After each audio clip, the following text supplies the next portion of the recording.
This past year has really taken a toll on everyone, especially our children. In today's Mental Health and Me, Dr. Sheryl Ziegler is joining us now. She's a psychologist and a 9 News parenting expert for us.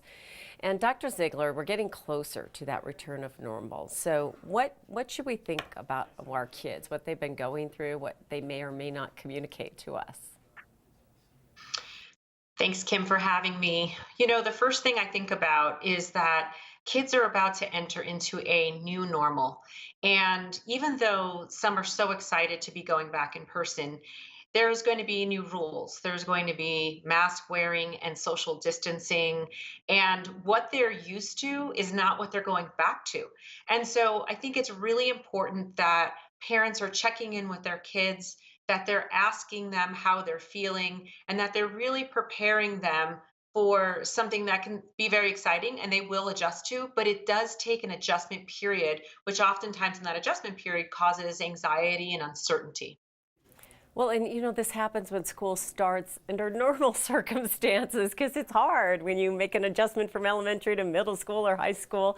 So one example of normal this month should be the schools returning to some of this in-person learning. And it's a transition because it's a physical transition, but emotional and mental transition. It sure is. And I think that's the part where we do have to take a moment to pause and start actually talking to your kid about what's about to happen. One of the biggest things that I've been seeing is the social piece. Kids wondering, who are my friends and who do I sit next to at lunch? And I haven't talked to that person in a long time. Or I've even had some kids recently say to me, I made some new friends in online school. I can't wait to meet them in person. So there's a huge spectrum of what they're worried about, what they're insecure about.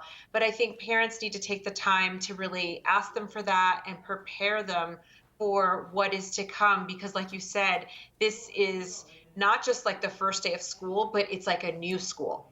Yeah, it's a new school and they don't have much time in this semester left. And, we know our seniors are probably trying to get in, steal in every memory they can right now. So what else can as parents can we do? Just listen or bring up conversations? What can we do to help them adjust?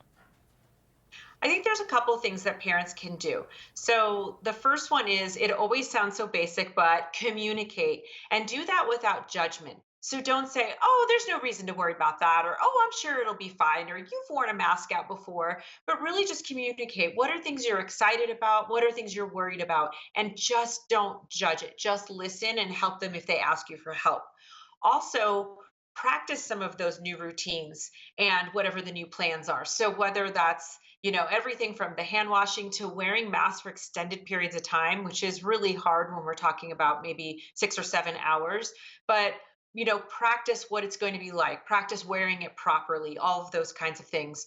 And then help them figure out how to reach out to others because some people have been socially connected, some people have not at all. So really help figure out, okay, who can you reach out to? Maybe who can you walk to school with, or who are you going to meet up with? If there's any chance of doing that ahead of time, that will relieve anxiety a great deal. And also just talking about the newness of things and saying teachers might even feel a sense of some insecurities or fears themselves. This is new for them as well. So telling them that they should have some patience and grace with their teachers, but also letting them know that if they sense some of that fear or anxiety from their teachers, it's okay. We're all going through something new together and we'll get through it together. So I think just those kind of conversations can make a really big difference.